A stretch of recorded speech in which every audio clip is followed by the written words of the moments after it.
Saudações, queridos e queridas! Está no ar mais um número J-League com todas as novidades e informações do melhor campeonato de clubes da Ásia. Aqui você ouvinte fica por dentro de tudo o que rola no campeonato japonês. Galera, resumão aí completaço, tudo completinho sobre J1, J2 e também sobre a J3. Bom, como sempre, vocês estão na companhia de Elias Falas, o barbudinho alegria da apresentação. Comentários dele, o mito, o professor X brasileiro, Mr. Thiago Henrique Cruz, que de professor X tá mais pra Mr. X, né, Thiago? Tudo bem com você, irmãozinho? Exatamente, tô basicamente o Colosso, né, o inútil em todos os filmes do X-Men. Coitado. No entanto, e do Deadpool. E no Deadpool, nossa, o que é o Colosso no filme do Deadpool? É o alívio cômico, né? Bom filme que nasceu Deadpool, mas eu vou te falar uma coisa pra você, eu estou muito foda, cara. Quem diria que eu viveria pra falar isso? Estou animado com a possibilidade do filme do Logan ser interessante. Verdade, né? Porra, mas sabe que os filmes do X-Men não são tão ruins assim, cara?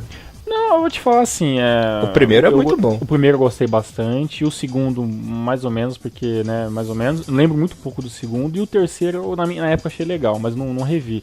Agora, esses nomes que saiu, o First Class... Ah, não, esses aí... Que misturou o tempo já. O First Class eu acho legal que é como recontando a primeira equipe, né? Aí o segundo foi mais ou menos, o Apocalipse foi uma bosta, né? Mas, em geral, assim, os filmes X-Men eram muito bem feitos, né? Muito disso também por méritos do próprio Hugh Jackman, né? Que é o Wolverine, o cara é muito parecido e tudo mais, né? Então, tem coisas legais nos filmes X-Men, assim. Diferente do Quarteto Fantástico, que os três filmes são muito ruins, né? Realmente. Nossa senhora, aí 3 filmes diferentes, 3 são Exato, cara. O último filme tinha uma ideia legal, mas aí no final acabou tudo cagando. É uma pena. Eu nunca fui muito fã de Quarteto Fantástico, mas os fãs devem sofrer bastante. Bom, depois a gente fala sobre isso, vamos falar sobre J-League, né? Temos aí o spin-off, deixamos aí pro spin-off, né? Bom, galera, primeiro aqui eu quero falar o que já foi decidido na tabela corrida, né? Ou seja, aquela tabela acumulativa para ver quem cai e quem sobe, e depois a gente fala sobre os jogos. Temos aqui já definidos as 3 equipes que jogarão a ACL na temporada que vem. O Urawa, que é o líder, tem 73 pontos. Frontale, que tá terminando, né, em segundo, lembrando que falta uma rodada com 72. Aê, porra. E o Kashima Antlers também garantiu sua vaga na terceira colocação com 59. Lembrando que o Omi Ardidia tem 56 pontos, está apenas ali 3 pontos do terceiro colocado, mas o Kashima tem um saldo positivo de gol de 53 e o Omiya tem de 41, né? Então teria que ganhar de 12-0 e o Kashima não fazer nenhum golzinho, perder. E, ou seja, é bem complicado. Impossível. Então temos aí as definições já dos 3 times que jogarão a CL temporada que vem. E temos a definição de 2 equipes rebaixadas já na competição, né? Quem caiu na lanterna em 18º foi a Vispa Fukuoka, né? Que tem apenas 19 pontinhos. E caiu na rodada passada o Shonan Bellmare com apenas 24, né? Caso vencesse a partida na próxima rodada, iria apenas a 27. Lembrando que o primeiro time fora da zona é o Albirex com 30, né? E o 16º que estaria sendo rebaixado no momento é o Nagoya Grampus com 30 pontos também. Sim. Então, matematicamente, 100% rebaixada a equipe do Bellmare também. Uma pena, né? Fez uma boa temporada em 2015 e agora já está rebaixado. Quem tem uma situação? E o Niigata tá vencendo, tá fora nesse momento, porque ele tem uma vitória a mais do que o time do Nagoya, né? Tem uma vitória a mais e tem o saldo negativo menor, né? Tem menos 15, o Nagoya tem 18. Lembrando que neste momento, restando uma vaga para o rebaixamento e 4 equipes estão disputando aí para não cair. O Jubilee Wata, que está em 13º com 33 pontos. O Vanforekofo, que tem 31 pontos, né, em 14º. O Albirex, que é o primeiro time fora da zona, que tem 30. E aí o Nagoya Grampus, que tem 30 pontos, o primeiro time que está aí na zona, né. E lembrando que todas essas equipes têm chance de cair na última rodada. O que menos chance é o Júbilo. É o Júbilo, né? Porque tem 33. Vamos começar falando já direto desses que estão pra cair, assim? Vamos. Cara, eu acho que é o seguinte, É difícil falar porque as 3 equipes nessa última rodada tiveram assim, resultados muito variáveis, né? O time do Nagoya vai enfrentar na última rodada o time do Shonan Bellmare, que é um time que obviamente já caiu. Então, já caiu, não sei, já caiu, então não sei se vai ter muita diferença o Shonan jogar. E depende assim, só forte. dele, né? Exatamente, depende só dele. O time do Kofu, ele sabe o seguinte, esses três times, tirando esses times, tirando o Jubiluata, que ainda tem o risco de cair, tirando o Júbilo, todos jogam em casa. Então o Kofu pega em casa o time do Sagantoso, que dá pra vencer, mas é um time mais embaçado. Então o Kofu, sabe, tem aquela dificuldade. E pra mim, assim, quem tá mais fudido mesmo assim em questão, eu acho que é o time do Albirex Niigata e Kato Sanfrecce Hiroshima. É complicado, né? E por mais que o Sanfrecce Hiroshima tá jogando por nada na última rodada também, diga de passagem, né? Mas... existem as possibilidades, por exemplo, Nagoya e o Birex vencem, certo? Sim. E o Kofu empata. Cai o Kofu, porque o Kofu iria a 32 e as duas equipes iriam a 33, certo? Certo. Nagoya perde, cai. Quem perder se fudeu, né? Nagoya vence, vai a 33. Niigata perde, Niigata cai. Certo. Então é bem complicado. Tem que vencer. Essas 3 equipes, essas 4 equipes têm que ter o pensamento da vitória, né? E o pior de todos é que, mesmo se o Albirex e o Kofu perder, se o Nagoya perder, o Nagoya cai. Porque ele é o último, né? Ele tem menos vitórias do que todos os outros, né? Então ele é o único que não pode perder de jeito nenhum. O empate pro Nagoya já é um tiro no próprio pé, já. Já é arriscado. Eita, então é bem complicado, né? E lembrando que nessa rodada o Nagoya levou de 3-0 do Viseu Kobe, né? Sim, foi um jogo complicado, deu assim, uma boa parte do jogo e... complicado. Vida complicada do Nagoya. Nessa rodada também o Júbilo também perdeu, né? Perdeu em casa pro Urawa, que inclusive eu vi esse jogo chato pra caralho, um jogo complicado. Eu acompanhei esse jogo na Rádio Metropolitana e tal, a galera que tava narrando lá, o George Harrison lá, bem legal. Achei bem interessante o trabalho dos caras, mas realmente foi um jogo, sabe assim, muito aquém também do que podia estar acontecendo também. E o Ural tá muito displicente, né? Não sei se entrou meio relaxado porque já estava praticamente com o título garantido, né? Ali de segundo turno e tal. Então entrou meio displicente, entrou relaxado mesmo, né? E não... Exato. Não perdão, só pra corrigir, a galera da Rádio Metropolitana fez o jogo do Kashima versus o Frontale. E eu tava de olho também no jogo do Urawa e tal, mas porque o jogo do Nagoya tava basicamente resolvido já, então eu peguei esse finalzinho, a metade do final do jogo, mas foi realmente um jogo bem, por mais que seja a vitória do Urawa, assim, né, o time do Júbilo teve basicamente anulado, né, nos momentos decisivos do jogo. E apesar do gol, o Muto jogou muito mal, cara. Sim, eu vi essa crítica mesmo. Perdeu o gol a rodo. Perdeu o Guarrodo, né? O Kuro, que eu não sei se jogou ou não, mas jogou. Também jogou, mas não fez muita coisa, né? Tipo, mas tudo bem, o Ural ele tem, né, essa possibilidade. Apesar que no grupo geral, assim, o Ural devia ter jogado um pouco mais firme, porque tá só um ponto, né? Ponto. Do Frontale. Se empatar ou perder no próximo jogo, o Frontale ganhar. Entendeu? Porque o Frontale não pode empatar também. Se der dos 2 empates, o Ural continua sendo ainda passa como líder porque tem uma vitória a mais. Mas o Frontale vencendo e qualquer outro resultado que não seja vitória por Urawa, né, já temos um finalista já, que no caso seria, né, nem o Kashima, né? Seria o Frontale que estaria basicamente correndo por fora o campeonato inteiro, né?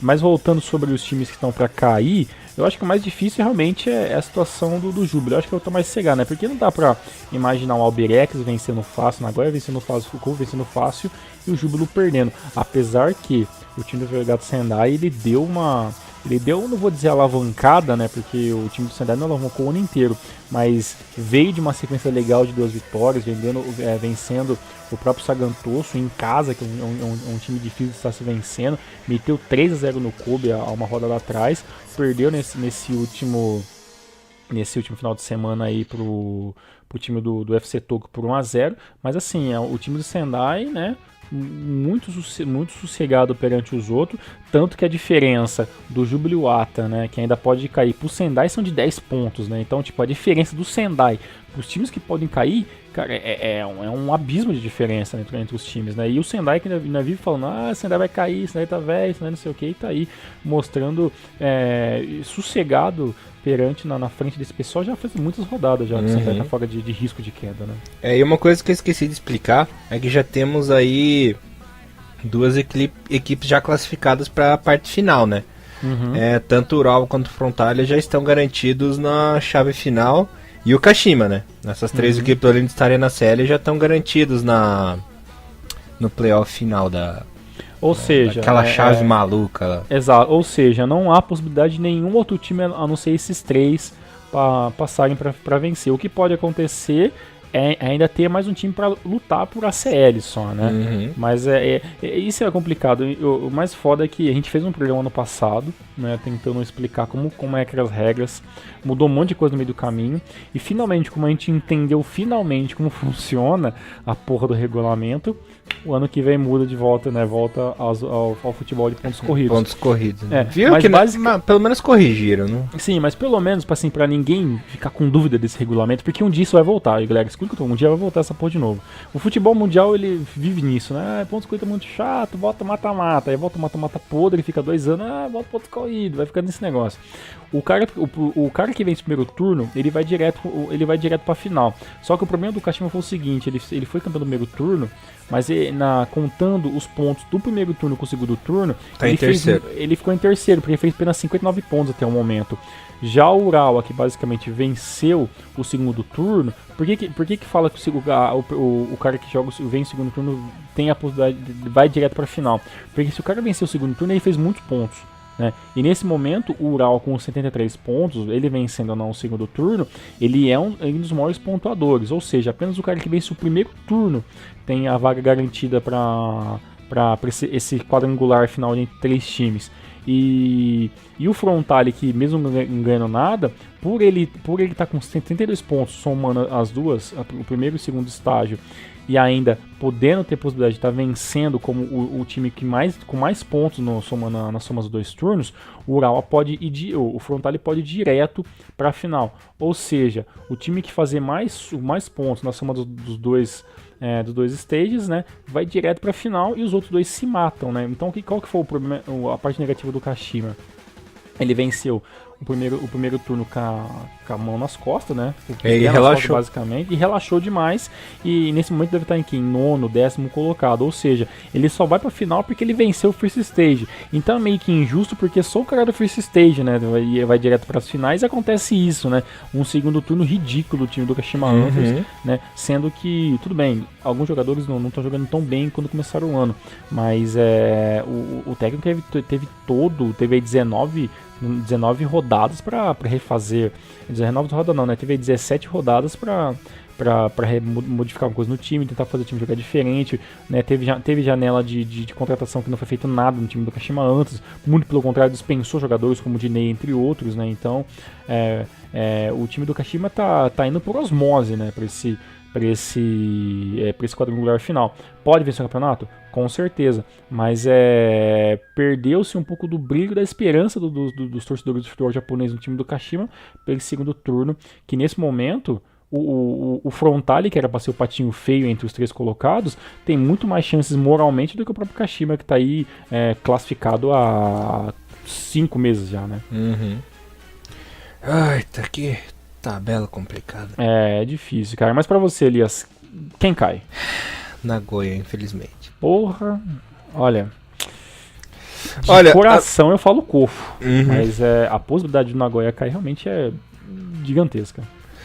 Porque, veja bem, Kofu tem jogo em casa. Certo. É um time que dificilmente vacila em casa.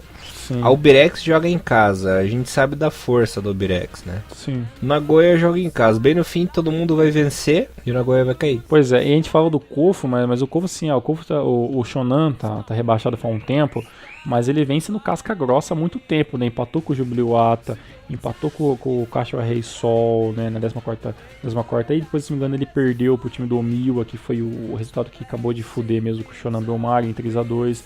Aí nessa última rodada venceu o Kofu, né? Então é um time que tenta dar porquê, mas é um time que também não vai entrar de brincadeira, né? Você sabe que esse esquema japonês de jogar com a honra e tudo mais, isso o profissionalismo no Japão é levado em outro nível, né? Por mais que não vire nada pro time Shonan Bellmare, ele sabe que terminando com uma vitória, por mais que não vire nada, pelo menos diminui um pouco, né, o peso de um novo rebaixamento pro time, né? Então não é um time que vai entrar ali de qualquer jeito, né? O único time que talvez possa entrar de qualquer jeito, que isso já aconteceu várias vezes, para mim é o time do Sanfrecce Hiroshima, né? Os demais, que é contra o Albirex, porque os demais jogos ali não tem jogo que não vale nada ali, né? Tem alguns jogos no meio de tabela agora, mas a grande parte dos jogos finais dessa última rodada tem um peso, né? Bom, eu vou passar os resultados dessa rodada e a gente comenta dos confrontos diretos na próxima rodada. Okay. Bom, o Kashima perdeu em casa pro Frontale por 1-0 com o gol do Mito, né? Morimoto marcando golzinho. No entanto, Frontale perdeu e o Kobayashi que saiu machucado. É verdade. E a dúvida pro jogo. Então talvez o Morimoto ganhou uma possibilidade de se tornar um dos heróis do time, já que uma das estrelas e um dos artilheiros do campeonato está fora, talvez do próximo jogo, né? E lembrando que com essa vitória o Frontale ficou vivo na disputa do título geral, né? Sim. É apenas um pontinho de diferença para o Urawa, então existem aí chances reais do Frontale, por que não, né? Acabar conseguindo título geral. O Rei Sol perdeu em casa pro Omiya por 2-1. Olha o Omiya, hein? Se tivesse acordado um pouquinho mais cedo. Com dois times que a gente pode falar isso. Se o Frontale tivesse acordado um pouco mais cedo e se o Omiya tivesse despontado no primeiro turno, esses times estariam realmente lutando pelo campeonato nesse momento, literalmente mesmo, né? Realmente, né? Bom, o Tokyo bateu o Sendai por 1-0, resultado importante na parte de baixo da tabela, né? O Bellmare bateu o Kofu por 1-0. Se o Kofu tivesse vencido essa partida, já estaria livre de rebaixamento, porque iria 34 pontos e eliminaria aí todas as chances de rebaixamento, né? Foi perder logo pro Bellmare que já tinha caído, né? Eita, Kofu também, quanto contar. O Júbilo perdeu em casa pro Urawa, né? Como nós comentamos, 1-0. Gamba Osaka bateu o Albirex por 3-1. Resultado que também deixou num perrengue danado a equipe da Albirex, né? Outro resultado importante da parte de baixo que a gente comentou, né? Viseu Kobe bateu o Nagoya por 3-0. Sanfrecce Hiroshima bateu no Avispinha, que já estava morto há muito tempo, né? 4-1. E Sagan Tosso e Marinos, para variar, Sagan empatando em casa, né? 2-2. Dessa vez não foi aquele 1-1 tradicional, né? Mas empatou em casa. Confrontos aí na próxima rodada importantíssimos, só comentar aqui pra galera. Vegalta Sendai, Júbilo e Iwata, né? Júbilo joga fora. Urawa e Marinos, né? Lembrando que esse é o jogo do título pro Urawa. Se o Urawa vencer, garante aí 100% o título geral, já que ganhou o segundo turno. Já não joga por nada esse jogo. Marino já afundou o barquinho do Marinos. A Halle Rodit fudeu o Marino no final da Leven Cup. Que coisa, hein? Levou no Nobu e o Nobu acabou não jogando porra nenhuma, né? Levou no Buti. Complicado.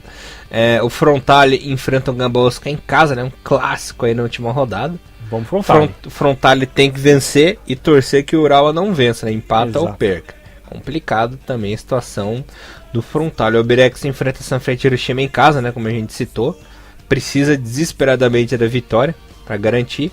Quem precisa mais ainda desesperadamente da vitória e torcer para os outros resultados, né? Infelizmente o Nagoya não depende só dele.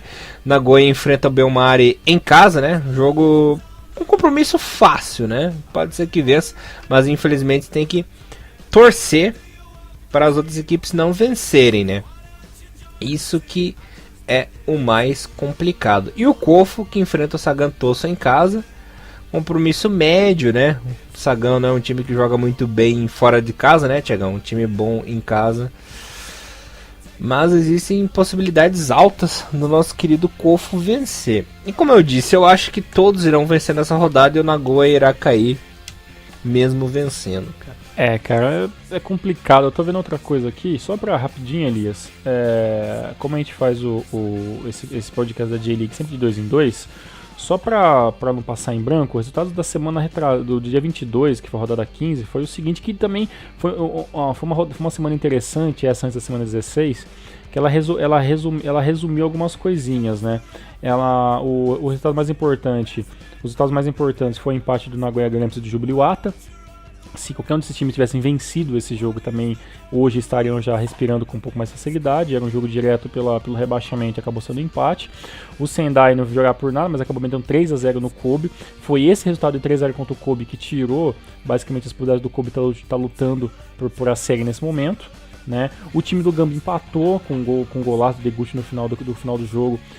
E esse empate com o Marinos em 2-2 foi o resultado que tirou a possibilidade do Gamba estar lutando por título, amenizando um pouco mais, né? O Kofu venceu por avisa porque era obrigação vencer, mas mesmo assim a gente vê que a situação do Kobe não é fácil, né? Do Kofu, né? Mas venceu por 2-1 Fukuoka. No jogo que não valia muita coisa, mas valia mais pro Kashima, apesar que não ia fazer muita diferença, acabou perdendo em casa pro time do UFC Tokyo, né? O Tokyo jogando em casa.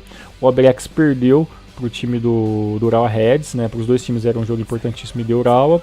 O Omiwa fez os seus trabalhos de casa e venceu o Shonan já morto por 3-2, né? E o Frontale, o jogo que deu aí o gás final pro Frontale vir nessa última rodada contra o Kashima para disputar o título, foi a vitória dele em cima do Sanfrecce Hiroshima, que já tirou o pé com certeza. Elias, falta uma vaga para a CL. O Omiwa nesse momento 56 pontos no geral e Gamba Osaka 55. Sanfrecce Hiroshima tem 52 e o Kobe 52. Esses dois times já não tem mais possibilidades de ACL. Sem usar o coração, hein? Porque aqui a gente tá com dois times que você gosta e eu gosto, Gamba e Omiwa. Quem vai pra CL? Mais uma vaga na CL? Mas não... Não são 4? São 4 com a Copa do Imperador, né, seu Loki? Ah, então não tem mais. Jurava que tinha uma vaga ainda. Não. São já foram definidas. Ou seja, o Omiwa não tem nem chance, então. Calma aí, deixa só pra desencargo de consciência aqui. Quem venceu essa porra do Imperador? Quem tá na final do Imperador? Não foi definida ainda. Tá nas pode então ter uma quarta vaga se o campeão for um desses 3 times da CL. Isso, daí abre a possibilidade. Lembrando que os 2 primeiros tem vaga direta na fase de grupos, né? O terceiro colocado pega o último playoff. E o campeão da Copa do Imperador tem vaga direta também. Eita ferro, deixa eu dar uma olhada aqui, Elias, ó. Bom, dos times da primeira divisão, quem eles estão vivos são Omiya Ardija, certo. Shonan Bellmare, Kashima Antlers, Viseu Kobe, Albirex, Marinos, Rei Sol, Frontale e Sagan Tosu. E tem o Gamba também, né? Gamba, é verdade, tem o Gamba. Então, ou seja, torcer, um desses times vencer, ó, é difícil, a Copa do Imperador talvez seja um caminho um pouco mais árduo pro Omiwa, né, e pro Gamba também, mas então é torcer, então, pra dar, o problema é que aqui já mata um já, o Frontale e o Urawa vão se enfrentar dia 12 pela Copa do Imperador, então um deles vai se matar aí, o Kashima tem que passar pelo Kobe, que nesse momento o Kashima vai jogar todas as suas fichas para ganhar o campeonato, não vai querer matar no mata-mata. Então, né, torcer ali pro Ural ou o Kashima talvez seja o time que possa estar passando de fase com mais cedo, porque com certeza o time do Frontale também vai jogar todas as suas fichas no campeonato. Lembrando que é oitavas de final, né? Exatamente, oitavas de final ainda, jogo, acho que é jogo único, se não me engano.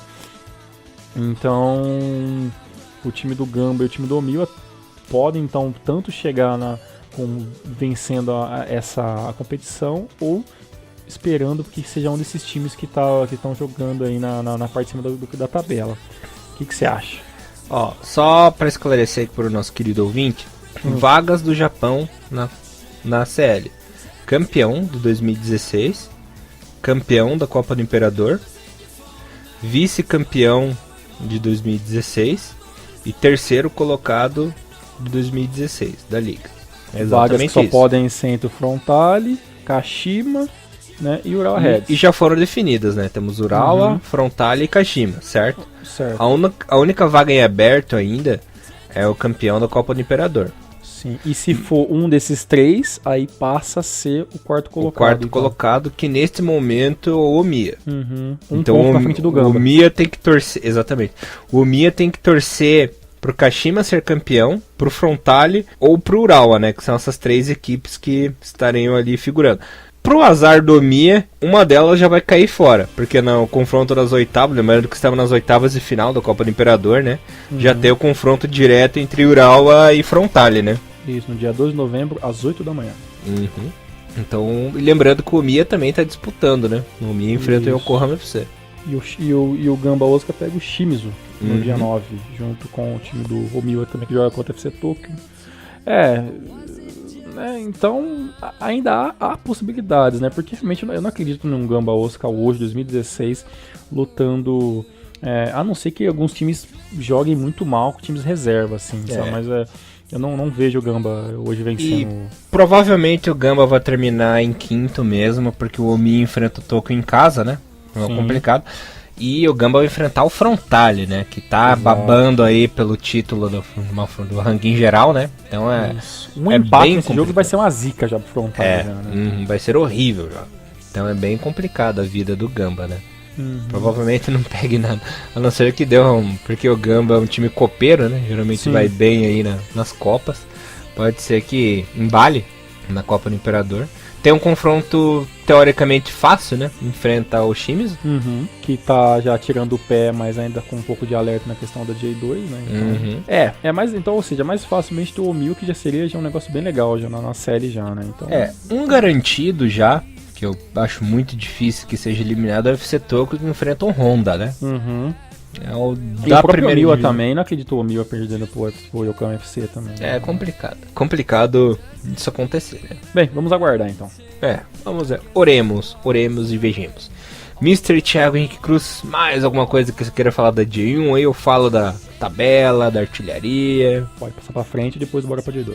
Beleza, nesse momento temos o campeão do segundo turno, que é o Urawa, né? Terminou com 40 pontos, já quem está em segundo, o Frontale, com 34, já não tem chance de alcançar, né? Então já está definido o campeão do segundo turno. Em terceiro, o Vissel Kobe com 32. Só falando da parte de baixo, Shonan Bellmare é o penúltimo com 8, mesma pontuação da Avispa com 8. Lembrando que foram jogadas 16 de 17 rodadas. O artilheiro do ranking do segundo turno, nesse momento é o Leandro do Vissel Kobe com 11. E o Kobayashi não joga mais, né? Mas está em segundo com 9. O Jay, né? O Botroid do Júbilo tem 8. O Cristiano também tem 8. E o Muto Fake, né? O Muto do Urawa também tem 8. Deixa eu falar aqui a classificação geral, antes da gente pular para J2. É o seguinte, nesse momento seria o campeão absoluto, campeão geral, Urawa Reds na primeira colocação com 73, em segundo Frontale com 72 e em terceiro o Kashima Antlers com 59. Lembrando que essas equipes estão classificadas já para a ACL, né? No momento estaria caindo o Nagoya Grampus em 16º com 30, com chances de ficar, né, de permanecer. Já rebaixado sem chance alguma de conseguir alguma coisa, né? Conseguiu, rebaixamento. Em 17º, Shonan Bellmare com 24 e o Avispa Fukuoka com 19. Espero que os nossos queridos ouvintes tenham entendido bem aí a situação de todas as equipes. E também para ajudar a galera, muito fácil, galera, vou deixar um link provavelmente no Facebook mesmo, que fica mais fácil, mas qualquer dúvida que vocês tiverem em questão de pontuação de J-League, www.jleague.jp. Lá, entra na versão em inglês do site e vai ter ali o starting, né, que é a classificação, resultados do jogo. Aí dá para você ver a pontuação no primeiro stage, no second stage e all, né, que é a soma dos dois turnos, que é a classificação que nós somos de geral, né, mas é o all, né, como se fosse o total do jogo. Assim, para quem quer ser um pouco mais matemático e que questão de detalhes de gols e tudo mais, o time com mais saldos de gols no segundo turno, ou seja, o time que mais fez gols no segundo turno foi o time do Urawa Reds com 34 gols, e também o time do Urawa tem a melhor defesa, levando apenas 11 gols no segundo turno inteiro. E, né, para combater nisso, o time com pior ataque no segundo turno é o time de Shonan, com apenas 9 gols, e o time com a pior defesa, obviamente, a Avispa Fukuoka com 37 gols levados. Maravilha, Thiago. E lembrando que na J-League Sub-20, né? Quem é o líder é o Viseu Kobe. Olha só. Uhum. E no grupo B é o Marinos, né? Olha só que coisa. Só, olha a base do Kobe, hein? Cuidado com essa piazada, hein? Exatamente. Bom, Thiagão, partindo agora para J2, tivemos aí resultados importantíssimos que modificaram a tabela, né? Bom, jogando em casa, o Osasco Kusatsu foi goleado pelos times por 4-0. Mais uma vez, o Jeff United tropeçou em casa, né? Ficou em 0-0 agora com o Fifari Nagasaki. Tsuegen Kanazawa 0, Tokushima 0. Monterio perdeu em casa para o Matsumoto pelo placar de 1-0. Cereço Osaka 2, Mito Holyoke 2. Empate custou caro pro Cereço nessa rodada. Demais. Pra variar, né? Giravans 2, Gifu 1. Matida Zelvia 0, Kamatamare Sanuki 1. Olha o Matida, hein? Eita, que coisa. Kyoto Sanga 2, Fadiano 0. Renofa, olha o Renofa, perdeu em casa para o Yokohama FC por 2-0. Tá feio. Rosso Kumamoto, após um bom tempo, voltou a vencer, né? Bateu logo o líder, né? 2-0 para cima do Consadole Sapporo, o resultado mais impressionante da rodada. E Verde e Ehime ficaram no 1-1. Deixa eu explicar agora pro pessoal por que foi importante esse empate, né, do Cereço. O Cereço tava numa boa ali em terceiro lugar, né? Com o empate e a vitória do Shimizu, o Shimizu alcançou a terceira colocação no playoff. Tudo bem que não tem tanta diferença, mas acaba sendo diferente no fim, né? Porque lembrando que o terceiro colocado, ou seja, o primeiro do playoff, enfrenta o sexto, né? Que é teoricamente a equipe mais fraca. Então Sim. É importante terminar em terceiro ali no playoff, porque teoricamente pega o adversário mais fraco, né? E também que os vacilos do Matsumoto também tá apenas 3 pontos do segundo colocado, que vai dar vaga direta. Né? Lembrando que nos últimos 5 jogos a equipe do Matsumoto empatou 2, né? Tava com uma gordurinha ali, se eu não me engano, de 7 pontos, né? Agora já tá 2. Então. Na verdade ele tá intercalando, né? Ele teve a vitória contra o Chiba no dia 16/10, aí teve o empate contra o Ehime, né? Em 1-1, e agora voltou a vencer ali o Monte de Yamagata por 1-0, mas assim, resultados, né, sempre em cima do muro. Claro, o próximo jogo eu pego o Kumamoto, que é um time um pouco mais fácil, 15º colocado, mas não tá assim tão 100%. O bom é que não perde, né? O time do Monte de pelo menos fica entre empate e perder, mas se perder um jogo e os times vencer e empatar, aí vai ter que ser aquela briga de nervos para ver se o time do Matsumoto vai ter jogo de cintura, né? E uma coisa para quem é desesperado, devido a essa péssima campanha do Jeff United, a equipe já está em 12º colocado, né, com 46 pontos. E caso perca esses últimos 4 jogos que faltam e a equipe do Gifu vença esses últimos 4 jogos que faltam, o Jeff United cai, né? Claro que sério? Isso é muito isso é um universo impossível, paralelo, né? É impossível de acontecer. Até só pro Jeff que é impossível. para os mais desesperados pode acabar acontecendo, né? Em algum mundo paralelo aí no futuro do Trunks, quem sabe, né? Exatamente. Mas enfim. Aquele filme da DC lá, né? Outras Terras lá, né? Que todos os universos tem o Superman do mal. Bem, só pra animar, só pra animar a galera, e só pra galera ter uma noção só em questão de, já que você tá falando sobre a parte matemática do Chiba, né? O Chiba já tá 7 pela Liga, né? Pela Copa do Imperador o time perdeu por 4-1 pro time do Frontale, mas tirando só pela J2, o time do Jeff já tá 7 rodadas sem vencer. A última vitória do Jeff foi no longínquo dia 11/9, uma vitória de 2-0 em cima do Gifu. Ou seja, né, o time do Jeff já tá basicamente 1 mês e 10 dias sem vencer, cara. Então, né, não é um universo paralelo muito longínquo, mas não é descartável acontecer isso, né, viu? time do Jeff. Ainda mais no Japão acontecem umas coisas malucas, né? Ainda mais com o Jeff no Japão, que acontece mais coisas malucas ainda. E lembrando que... Lembra que o Rosso Kumamoto tava lá atrás. Para vocês terem uma ideia, o Rosso Kumamoto já tem 43 pontos, o Jeff tem 46, né? O Rosso conseguiu encostar no Jeff, cara. Nossa, o que fizeram com o Jeff Knight? Pai do céu. Lucas Prado pira, né? Demais, coitado. Bom, vou falar a tabela aqui rapidão, para o pessoal ficar ligado. No primeiro lugar temos o Consadole Sapporo ainda, né? Com 78. Olha só isso, rapaz. Lembra que o Sapporo tava com uma vantagem super alta, indo super bem? Só 3 pontos atrás está o Matsumoto Yamaga na segunda colocação com 75. Olha só, hein? Ou Já seja, pensou? ainda pode dar um Shimizu campeão dessa porra, né? Ninguém tá 100%. Pode dar um Shimizu, pode dar um Matsumoto campeão. Já pensou que louco isso, cara? Obviamente o Shimizu vai jogar todas as suas fichas pra subir direto. Voltando a falar sobre Copa do Imperador, o Gama pode passar obviamente pelo time, mas o Shimizu tem, se jogar decentemente mesmo, tem chances reais de estar lutando pelo título ainda. É realmente, né? Então, pra vocês terem uma ideia, em terceiro lugar está o Shimizu com 72, né? Bem pertinho. Em quarto, Cereço Osaka com 69. Em quinto, Fadiano com 63.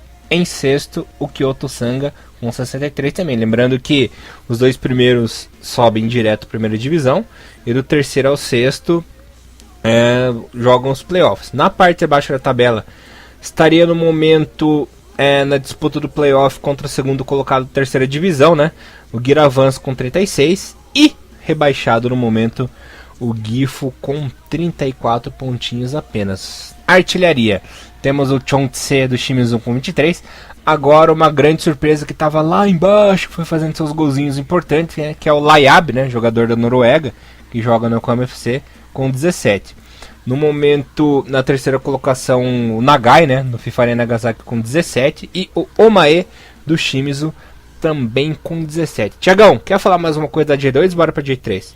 Bora pra J3, última observação, né? Temos um Kyoto lutando por playoff, mas só tá lutando também porque o sétimo colocado tem 9 pontos abaixo, que é a Machida Zelv. Então o Kyoto tá passando por osmose, porque jogando bola também, que bom. É um time, claro, comparado com os jogos passados, né?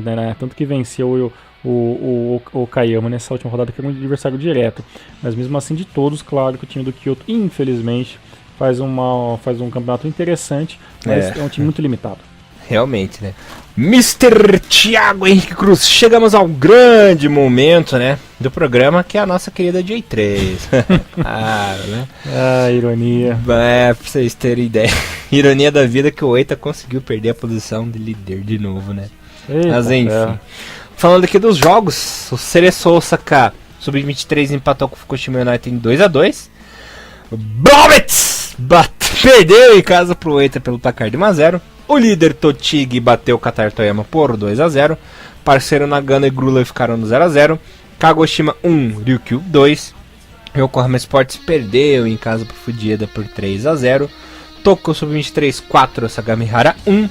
E Gamba Osaka Sub-23 1, Gainari Tottori 2. No momento, o líder é o Tochigi com 55 pontos. Essa equipe estaria diretamente classificada a J2, né? E o 8-30 enfrentaria o 21º colocado da J2 no playoff final. Tem 52 pontinhos. Tudo bem que é uma distância curta, né? Mas perdeu a liderança novamente. Que coisa, Thiagão. Tá bem puxado esses dois times. E até acredito que é o seguinte, viu? O Kagoshima United vai acabar forçando um pouco, né?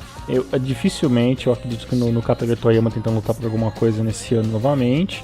Né, chegou até muito longe, né, junto com o Glaubitz e o parceiro Nagano, mas eu acho que mais umas duas rodadas o Kagoshima vai acabar falhando, o Oita e o Tochigi vão acabar disparando mais pra frente e vai acabar ficando basicamente parelho, já tá bem parelho entre apenas esses dois times, mas mais um vacilo do pessoal que tá tentando correr atrás da segunda colocação, que o time do Oita consegue uma gordura. Aí o Oita tem que se preocupar apenas com o Tochigi, né? Porque é uma diferença de 3 pontos, ok, mas são 2 jogos, não tem que vencer um jogo, o time perder, né, e depois vencer de novo, ou até, né, o time do Tochigi empatar 3 jogos seguidos e o time do Omil pelo menos vencer 2 seguidas, então, do Ita, perdão, então a J3, por mais que eu tire o sarro, tá tendo sim um ano assim muito, assim como o ano passado foi com o Renault Yamaguchi, com o parceiro Nagano e tudo mais, e o Machida Zelvio, esse ano também chega um momento que tá dando uma aparelhada. O Kagoshima tem chances? Tem, mas são muito remotas. Eu acredito sim ainda num Oita forçando um pouco mais, o Tochigi dando aquela espanada como já espanou, mas também o Oita também tem que o mais engraçado é que não vou nem falar de consistência, né, que vai também um pouco por sorte, porque já tá na cara que esses times já estão meio que já perdendo gás já faz algum tempinho já, né, então É um campeonato muito longo, né? Por mais que sejam apenas 30 rodadas, né? 15, mas é um campeonato interessante, está melhorando bastante a parte técnica. Ainda pra gente é muito difícil de acompanhar, mas eu ainda espero realmente um Oita passando direto pra divisão ano que vem. E também, dependendo quem for o adversário aí do Toshigi, talvez o Toshigi também tenha chance também de estar subindo. Bom, galera, espero que vocês tenham gostado do programa de hoje. Agradeço aí a super análise do Thiagão sobre o J3, tá ficando especialista na parada, rapaz. Que orgulho. Eu só tiksado só pra J3, beleza, vamos lá. Tudo bem. Bom, lembrando que o programa de semana que vem é super importante, que será definido o grande campeão geral, né? Lembrando que temos aí o playoff final, né? Da J1 ainda, mas para ver quem vai direto à grande final do campeonato. Espero que vocês tenham gostado, né, galera? Voltamos mais semana que vem com muito mais Hinomaru. E é isso aí. Hinomaru! Levando o melhor do futebol japonês pra vocês. Um abraço, galera. Um abraço, Thiagão. E até semana que vem. Valeu, Elias. Valeu, galera. Tchau. Sayonara.